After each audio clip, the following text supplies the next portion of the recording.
Hi everyone, and welcome to Curly and Creative with Mrs. J. It's been a few days since I made any videos. I've been very busy this week finishing up some things for school, and now we are officially on spring break. So I will be right here where I was before since we're on a little bit of a lockdown and we can't go anywhere. But today I'd like to share with you one of my favorite books for this time of the year called Henri, Egg Artist. I know there's a lot of books around about Easter and all of the different parts of the holiday, but this book I like especially because the bunny in the book is actually an artist, and you can see throughout the story a bunch of different actual masterpieces. After the story's over, I will show you how you can maybe match up some of those eggs to the original piece of artwork that the artists made. And I'll show you how to draw a fun rabbit in the style of an artist that I learned about on Instagram called Indie Maverick. And she takes animals and gives them a little bit of a personality. She gives them some clothing and some different designs and things like that.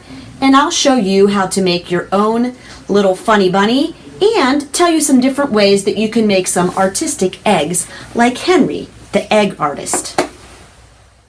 Henri, Egg Artist by Marcus Pfister. Henri and Henrietta lived in a cottage tucked away behind a thicket of bushes, right beside a large cornfield. It was a perfect place for rabbits because if danger threatened, they could simply hide in the high corn. Next to the cottage, they had a small barn where Henri worked. Everything was quite cozy. Henri was a professional Easter egg painter. Henrietta helped bring fresh eggs into the barn. Easter was coming soon, and Henrietta had already been gathering eggs for some time. Normally, Henri would start to paint them straight away. But when Henrietta brought in the last eggs, Henri still hadn't lifted a finger. "Henri," she said reproachfully, "don't you need to get to work? Easter is right around the corner."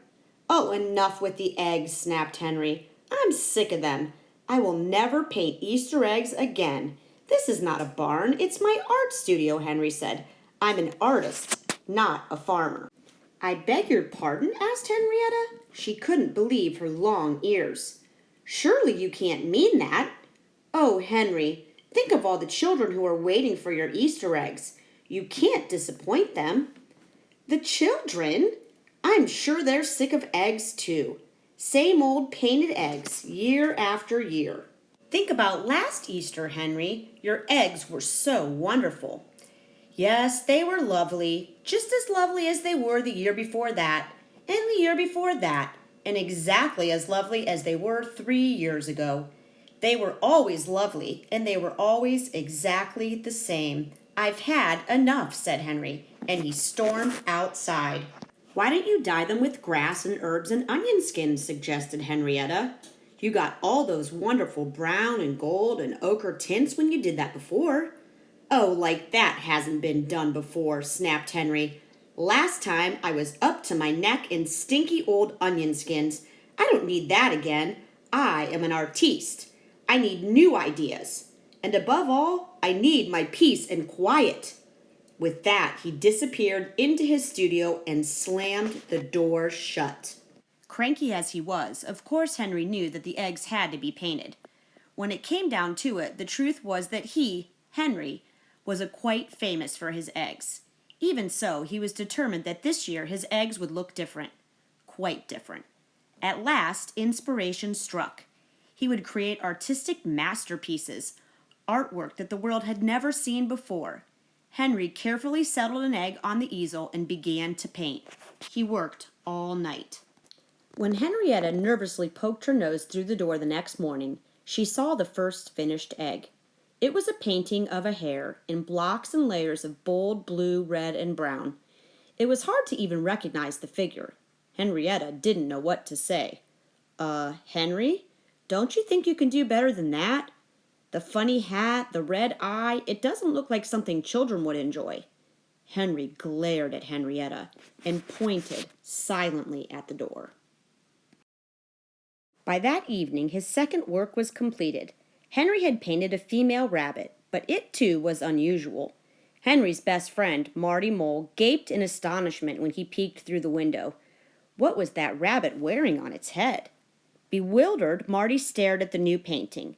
It looked as if it were from ancient Egypt. "Children aren't going to like that, Henry," he said. But Henry didn't listen. Carefully, he painted on the Egyptian hieroglyphics that he'd been practicing. Next, Henry painted a beautiful portrait of a lady. Secretly, he wished that Henrietta and Marty would have something nice to say about it. And they did. They really liked this new painting. "Wonderful," said Henrietta. "That looks just like one of the mothers from last year." Henry nodded and was proud that Henrietta had recognized the woman. Henry painted one egg after another without stopping. He painted with fine brushstrokes and bold. He painted bright pictures and dark, happy subjects and sad. Some paintings you could tell what they were, while others were just a dance of tints and hues. Watching Henry at work inspired Marty to paint too. He grabbed a brush and a sheet of paper and got to work. Henrietta didn't like all the pictures on the eggs, but she was happy that Henry had managed to finish before Easter. "Well done," she praised her exhausted husband.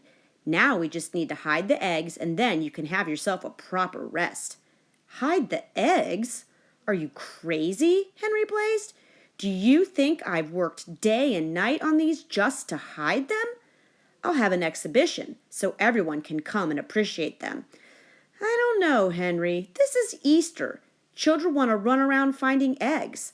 They aren't going to stand and look at paintings that they might not understand." But Henry insisted, so Henrietta, Henry, and Marty set about building beautiful pedestals for the eggs.